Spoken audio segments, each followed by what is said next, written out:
The first night I slept in that room, someone knocked on my door at exactly 12:30 a.m. Who is knocking?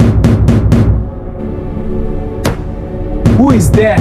When I opened it, the corridor was empty. That was how everything started. I was a 200 level student at the University of Nigeria, Nsukka. I won't mention the hostel name, but if you stayed in UNN long enough, you've heard about that room. The one nobody stays in for long. I didn't believe in those things. I needed space. The room was cheap. My friend said, "Guy, no triumph." I laughed. I thought it was just normal student gossip.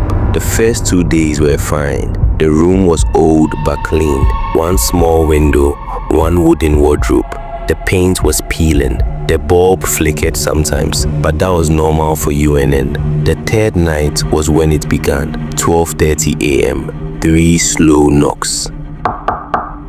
I checked my phone because the sound woke me up from deep sleep. 12:30 a.m. I remember that time clearly because my phone battery was 30%. I stood up, opened the door fast, thinking maybe one of my course mates needed help.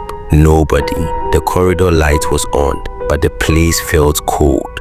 Too cold. I locked the door. As I lay back down, I heard footsteps.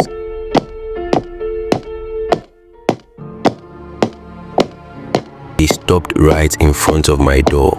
I held my breath. Nothing else happened. In the morning, I told my neighbor. He went quiet. He asked me what time. I said 12:30. He didn't smile. He said the last guy that stayed in that room complained about knocks at that exact time before he left. I laughed again, but this time it wasn't funny. The next night, I decided I wouldn't sleep early. If anybody wanted to knock, I would catch them. I stayed awake till 12:10 a.m. I was scrolling through my phone. Around 12:25 a.m., my bulb started dimming. Bright, dim, bright, dim.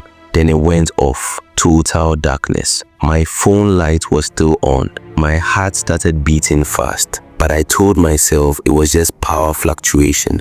Then, exactly 3 times, I didn't move. The knock came again. This time louder.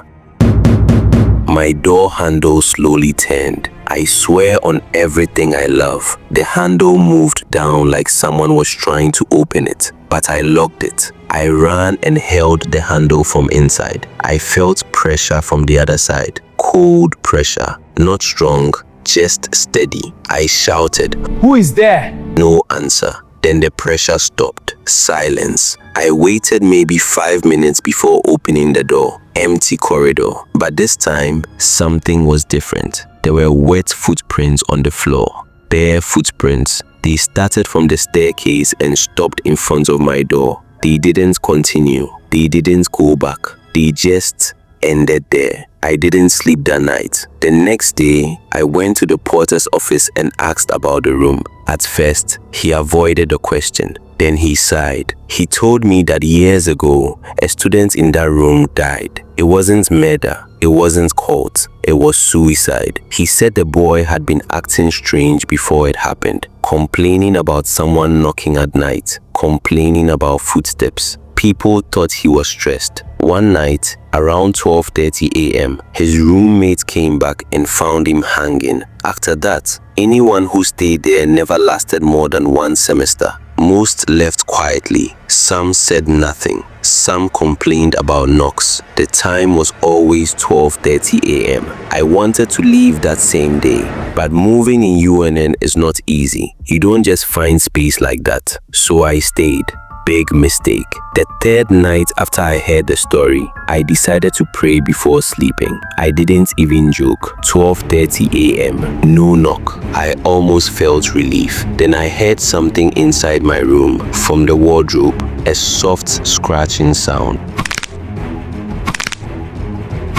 I froze on my bed. The wardrobe door was closed. The scratching became louder. Scratch, scratch, scratch. I whispered, "Jesus." The wardrobe door shook once, just once. I jumped down and switched on my phone torch. I walked slowly toward it. My legs felt weak. The scratching stopped. I opened the wardrobe, nothing inside, just my clothes. But my shirts were on the floor, all of them. I packed them back and pushed the wardrobe against the wall. That night, I didn't sleep again. The worst happened 2 days later. I was tired, very tired. I slept without knowing. When I woke up, I couldn't move. My eyes were open, but my body refused to move. Something was sitting on my chest. I couldn't see it clearly. It was like a shadow, heavy, cold. My chest hurt. I tried to shout, but no sound came out. Then I heard breathing right next to my ear. Slow breathing and a whisper,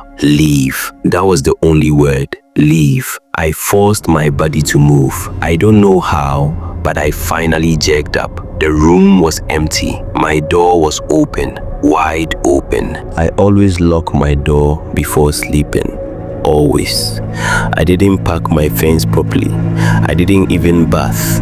I carried my bag, my laptop, and left.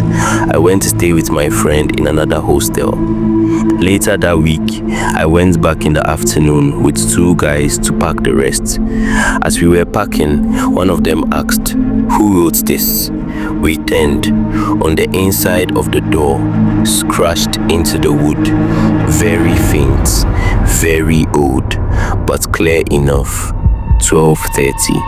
Under it, another word, leave. I never went back there again. Till today, whenever I wake up randomly at night, I check the time. Sometimes it's 12:29, sometimes 12:31.